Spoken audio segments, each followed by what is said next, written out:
श्री सुखदेव जी कहते हैं कि नरसिंह भगवान का अवतार इतना भयानक था, इतना रौद्र रूप था कि ब्रह्मा जी, शंकर जी, सभी देवगण नरसिंह भगवान के क्रोध को कोई भी शांत ना कर सका। उन्होंने शांत करने के लिए लक्ष्मी जी से कहा, भयवश वो भी उनके पास ना जा सकी। प्रहलाद जी ने भगवान के पास जाकर हाथ जोड़कर पृथ्वी पर साष्टांग दंडवत किया, प्रणाम किया। नरसिंह भगवान ने प्रहलाद को उठाकर उनके सिर पर अपना कर कमल रखा। प्रहलाद ने भगवान की स्तुति की। प्रहलाद जी ने भगवान की स्तुति की, किस लिए? ताकि नरसिंह भगवान का क्रोध शांत हो सके। भगवान की स्तुति की तथा भगवान की महिमा का गायन किया। इस गायन का ही ऐसा प्रभाव है कि आज भी संसार के चक्र में पड़ा हुआ जीव तत्काल पवित्र हो जाता है, जो भी नरसिंह भगवान की स्तुति करता है।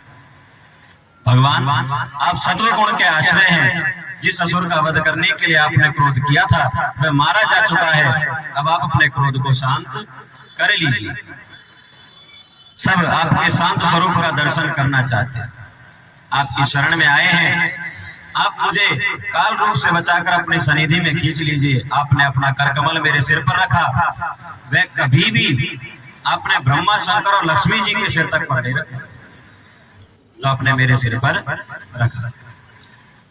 तो प्रेम भाव से हम इस कथा को श्रवण करने के लिए यहाँ उपस्थित हुए हैं। आप भी प्यारे मन लगा करके अगर इस कथा को श्रवण करेंगे तो आपका अपने जीवन में कल्याण अवश्य होगा, क्योंकि प्रभु की महिमा ही ऐसी है। जो भी भक्त प्रेम भाव से भगवान की महिमा का गायन करता है, उनकी स्तुति करता है, प्रेम से उनकी पूजा पाठ करता है, उनका नाम चिंतन करता है, वह अवश्य इस भवसागर से पार हो जाता है। प्यारे, प्रहलाद जी ने नरसिंह भगवान की स्तुति की, उनकी महिमा का गायन किया। उनसे विनय के लिए उनसे प्रार्थना की कि वह अपने क्रोध को शांत करें।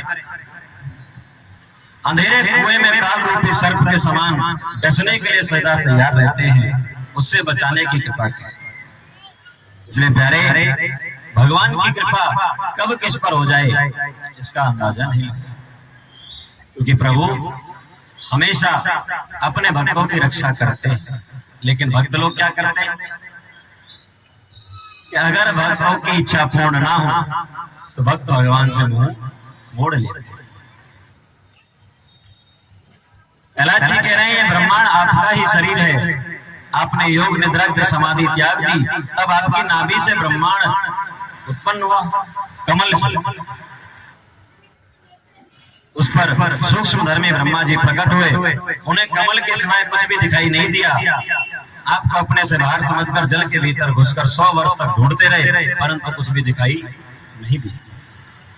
हार कर कमल पर जो बैठे, तीव्र तपस्या करने से उनका शरीर शुद्ध हो गया। तब ब्रह्मा जी को भूत, इंद्रिया और अंतकरण रूप अपने शरीर में ही अपने सूक्ष्म तथा साक्षात्कार वहीं पर हुआ। यानी जीवन में भगवान का चिंतन अवश्य होना चाहिए। क्यों? इसके पीछे का कारण यह है कि आप अकेले आए थे, अकेले ही जाओगे। कुछ लेकर नहीं आए थे, कुछ लेकर नहीं जाओ। खाली हाथ आए थे, खाली हाथ चले जाओ। क्योंकि अंत समय एक ऐसा समय है जिसमें पहुंचने के पश्चात आप चाह कर भी कुछ नहीं कर पाओगे और चाह कर भी कुछ प्राप्त नहीं कर पाओगे। अगर प्रभु का चिंतन, अगर भगवान का नाम स्मरण पहले से ही हो तो आप अपने आप का कल्याण करा सकते हैं, अपने कुल का कल्याण करा सकते हैं। और जैसे हमने पहले बताया था कि जिस भी स्थान पर श्रीमद् भागवत महापुराण की कथा होती है, वहां पर अनेक ऐसी आत्माएं अवश्य होती हैं जो शांति से अपने आप को पार नहीं कर, जो मुक्त नहीं, और वो भी इस पावन पुनीत कथा में 7 दिनों तक रहती हैं। और 7वें दिन जब कथा विराम होती है, सुखदेव जी की विदाई होती है, तो वह आत्माएं भी मुक्त हो जाती हैं। इस बात में कोई शक नहीं। जब उद्धव जी ने ठाकुर जी महाराज से एक बार प्रश्न किया, जब कृष्ण भगवान धराधर को छोड़ करके जा रहे थे, तो उद्धव जी ने कहा कि प्रभु अब तो कलयुग आया ही समझो।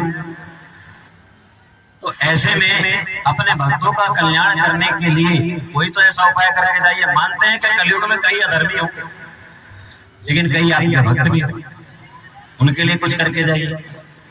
तो ठाकुर जी महाराज ने अपनी सारी शक्तियां एकाग्र करके श्रीमद् भागवत महापुराण में रख दी और कहा कि जो भी प्रेम पूर्वक 7 दिन इस पावन पुनीत कथा को श्रवण करेगा उसके क्षण भर में पाप नष्ट हो जाएगा। इस बात में कोई संशय नहीं। बाद में प्रहलाद जी का राज्याभिषेक हुआ।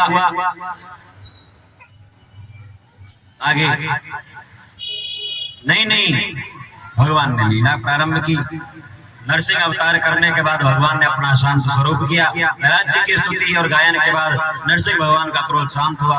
नरसिंह भगवान ने सभी देवी देवताओं को दर्शन दिया अपने शांत स्वरूप, क्योंकि उत्पन्न तो वो क्रोध वाले शरीर से हुए।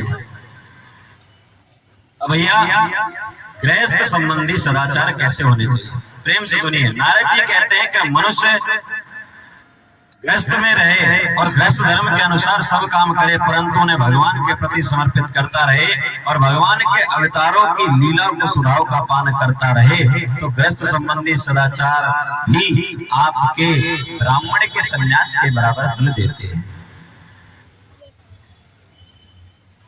जो लोग गृहस्थ में रहते हैं, अगर वो अपने प्रत्येक काम को भगवान का काम समझ करके अपने प्रत्येक काम को भगवान के चरणों में समर्पित करे, अपने भोजन को, अपने सुबह शाम के दिन को भगवान के चरणों में लगाए, उनकी लीलाओं का गान करे, उनकी महिमा सुने, उससे भी आपको उतना ही फल प्राप्त होगा जितना एक ब्राह्मण को फल प्राप्त। लोग क्या करते हैं, लोग स्त्री के लिए प्राण तक त्याग देते हैं, यहाँ तक कि उसके लिए अपने माँ बाप और गुरु को भी मार डालते हैं। इसके पीछे स्त्री। अगर स्त्री जिसने अपनी ममता हटा ली, उसने स्वयं नित्य विजयी भगवान पर विजय प्राप्त किया। जिस भी व्यक्ति ने स्त्री से अपनी मोह माया हटा करके भगवान में लगा दी, तो अवश्य ही भगवान को प्राप्त कर सकता है। ब्राह्मण, देवता, मनुष्य, प्राणियों में यथा योग पुत्र सामग्रियों द्वारा भगवान सबके कल्याण के लिए तत्पर रहते हैं, सबके कल्याण। अब कल्याण आपके हाथ में, आप अपना कल्याण चाहते हैं या नहीं? यारे आगे गजेंद्र मोक्ष की कथा श्री सुखदेव जी कहते हैं कि क्षीर सागर में त्रिकूट नामक सुंदर पर्वत, पर्वतराज त्रिकुट की तराई में भगवान वरुण का उद्यान ऋतुमान सरोवर था। पर्वत के घोर जंगल में दिव्यांगनाएं उस सरोवर में स्नान किया करती थी। पर्वत की तलहटी के जंगल में बहुत सी हथनियों के साथ एक गजेंद्र निवास किया करता। गजेंद्र ने उस सरोवर में घुसकर प्यास बुझाई और स्नान करके अपनी थकावट दूर। गजेंद्र हथनियों और बच्चों को नहलाने लगा। भगवान की माया से मोहित हुआ गजेंद्र उन्मत्त हुआ। प्रारब्ध की प्रेरणा से एक बलवान ग्रह ने क्रोध में आकर के गजेंद्र का पैर पकड़ लिया। गजेंद्र और ग्रह अपनी अपनी पूरी शक्ति लगाकर के लड़ाई करते रहे। लड़ते लड़ते 1000 वर्ष बीत गए। गजेंद्र की शक्ति कम हो गई थी। ग्रह की शक्ति कम होने का कोई कारण ना था। अब गजेंद्र की शक्ति तो कम होती है, लेकिन ग्रह की शक्ति कम नहीं, क्योंकि ग्रह पानी का जीव था। गजेंद्र ने भगवान की शरण लेकर प्रार्थना की। गजेंद्र पूर्व जन्म में सीखे हुए श्रेष्ठ स्रोत का जाप करते हुए भगवान की स्तुति करने लगा। हे प्रभु मेरी रक्षा। जैसे कोई दयालु पुरुष फंदे में पड़े हुए पशु का बंधन काट देता है, वैसे ही आप मेरे जैसे पावन भक्त के शरणागत की फांसी काट दया करें मेरे पर भगवान। भक्तों का कल्याण करने में आप कभी आलस्य नहीं करते।